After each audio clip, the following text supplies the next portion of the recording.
Tashdilek, His Holiness the 14th Dalai Lama often describes himself one of the longest guests of India. His Holiness also calls himself the son of India, since his body is nourished with Indian rice and lentils, and mind is trained with ancient Indian knowledge. His Holiness believes that revival of ancient Indian wisdom is very much important to achieve inner peace in modern times. On this occasion of 86th birthday anniversary of His Holiness the 14th Dalai Lama, we will discuss the importance of His Holiness's fourth commitment, that is revival of ancient Indian wisdom, with a very distinguished scholar, Padma Shri Awardee, Professor Amitabh Mattoo, who is very much associated with His Holiness the 14th Dalai Lama for a long period of time. Welcome to Tibet TV, sir. Thank you very much. It's a great honor to be on Tibet TV and to mark the occasion of the 86th birthday of the greatest person living on our planet, His Holiness the Dalai Lama's 86th birthday. Sir, I have to begin by asking about your tweet on His Holiness the 14th Dalai Lama. You tweeted, I quote, "No other living person exudes the charisma of His Holiness the 14th Dalai Lama. His humility, wisdom, and drive for peace is unique." Tell us more about this, sir. I have had the occasion to have an audience with His Holiness several times, beginning with as a student, then as Vice Chancellor of Jammu University, then as advisor to the Chief Minister, particularly when I was looking at knowledge-related issues. Each time I have had an audience with His Holiness, I have come back personally, recharged, re-energized, with a great sense of hope, and also uh, learned such a great deal by just the presence of His Holiness. I think it's a great fortune of India that His Holiness has made India his home. He is part of our spiritual, civilizational strengths. In fact, there is no other visitor, if you might like to call it, who has exuded the same degree of wisdom with his very presence here. Often people ask me, why are the Tibetans special or different from other refugees? I said, you should learn to be like the Tibetans before you seek the privileges of the Tibetans. And I feel that one of the most important things for the Tibetan people here in India is the presence of His Holiness, who has guided them, who has navigated them through this complex, turbulent world. I also feel that Tibetan Buddhism offers such a great deal of wisdom to us that it's important as we revive ancient Indian wisdom that we also do so in symbiotically with Tibetan Buddhism. Sir, when you were advisor to Jammu and Kashmir Chief Minister, you sought suggestions and guidance from His Holiness the 14th Dalai Lama on improving the education standard of Jammu and Kashmir.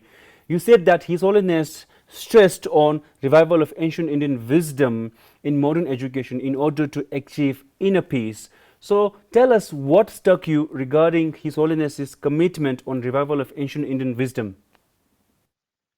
See, I think His Holiness pointed out that both in terms of institutions and ideas, ancient India was a center of knowledge about global issues, which are in some ways perennial and exist over time and distance. The institutions we know, the great Nalanda University, Takshashila, in Jammu and Kashmir, there was Sharda Peeth, and these were institutions of great learning.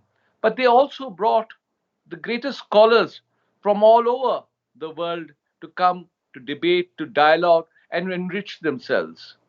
But in terms of wisdom, in terms of ideas, beginning with the greatest Indian ever who has ever lived, which I describe as Lord Buddha, his wisdom, to King Ashoka's wisdom. We have a long tradition to Mahatma Gandhi. We have a long tradition of people who have tried to find and make sense of life and also look within and realized and articulated the fact that if you want to find external peace, you have to first look within. Only when you have inner peace can you find external peace. And that external peace is a function of your compassion, your humanity, which can only come when you are at peace with yourself. I think His Holiness pointed out that ancient India was a repository of this wisdom, whether it was in, if you look at the Sanskrit text or the Pali text, and even much later in terms of Indian who traveled to Central Asia, to China, to Japan, to Sri Lanka, to Tibet, bringing the teachings of Buddha there.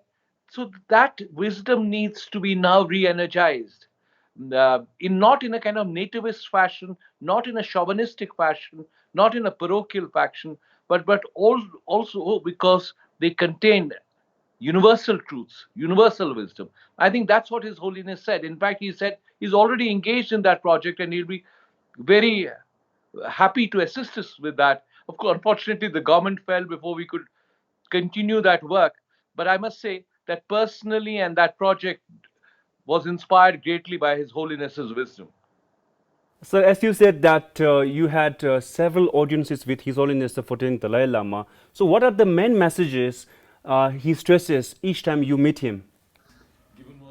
I think the message that he always says and talks about is the message of how you have to find inner peace. You can be greatly successful in life, but unless you actually address the cause of your peace, of your troubles, the roots of conflict, and those roots of the conflict, as he often pointed out, are right there in the brain, and how a meditative, introspective self, together with the teachings of a great guru like His Holiness, can help you find that inner peace.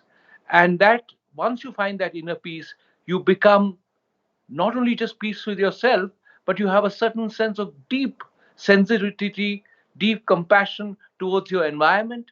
You want to have and ensure sustainable environmental practices, but also towards people you thought as adversaries and no longer are seen as adversaries.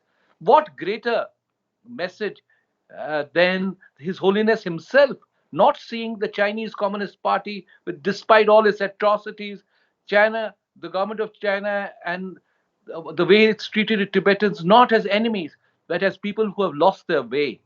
And His Holiness often has never shirked away from a dialogue, from even the most adversarial people who oppose his view, who do not believe in spirituality. That's the kind of spirit I think that His Holiness has always told me was most important. In my work, in some small fashion, when I have tried to seek reconciliation between Hindus and Muslims in Jammu and Kashmir, between Kashmiri Pandits and Kashmiri Muslims, between India and Pakistan, or have addressed global issues, it's always with His Holiness's image or his words which carry me forward. So I personally just am a function in a small way of the greatness of His Holiness. So, as His Holiness the 14th Dalai Lama turns 86 today, so how should the world learn from His Holiness's messages on love, peace, and compassion, and tell us the relevance of his messages in today's time? I think the fact that His Holiness is turning 86 should tell us that it's important for whatever time that His Holiness is in this body, that we should make as much of His message of compassion. Uh, there's not a time that I have met His Holiness when I don't come back laughing, because from his laughter, which is so infectious, to his words, which are so precious, to his wisdom, which is so eternal, there's everything to learn from His Holiness. If the world were to follow this path of, of given by His Holiness, the world would be a much, much better place. In terms of education, because His Holiness is relying on education, I think it's important to introduce the best practices derived from the spiritual dialogue that His Holiness himself has engaged in into schools, so that we grow up to be spiritual people. Spirituality is not just organized religion. Spirituality is about universal truths, leading from contentment, leading from peace, believing in a sense of compassion and humanity. That eternal message needs to be introduced in all schools throughout the world, irrespective of what differences we might have. There are certain eternal truths which I think is important for us to follow. I wish His Holiness's message reverberates throughout the world. I wish the Chinese Communist Party, as it celebrates its 100th year, spends 2 minutes in all silence listening to His Holiness the Dalai Lama. His truth, his wisdom is much greater than any wisdom contained in Karl Marx's book or Chairman Mao's Red Book. 2 minutes, I'll say, Xi Jinping, on the 86th birthday of His Holiness the Dalai Lama, spend just 2 minutes out of your 24 hours listening to him. You will learn a lot. You will become a better person. You will have a more humane sense of the world.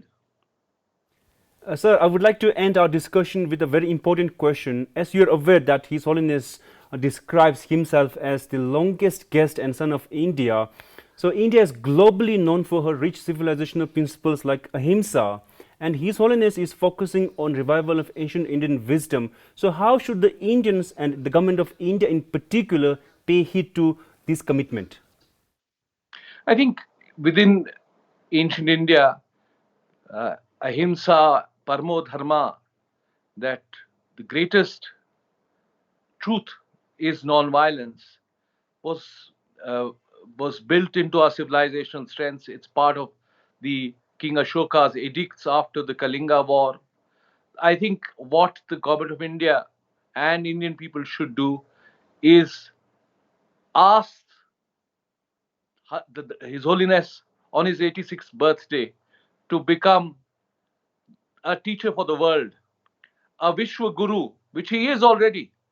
I think, but this is His Holiness is a guest, but more than a guest, as I said, his presence enriches all of us.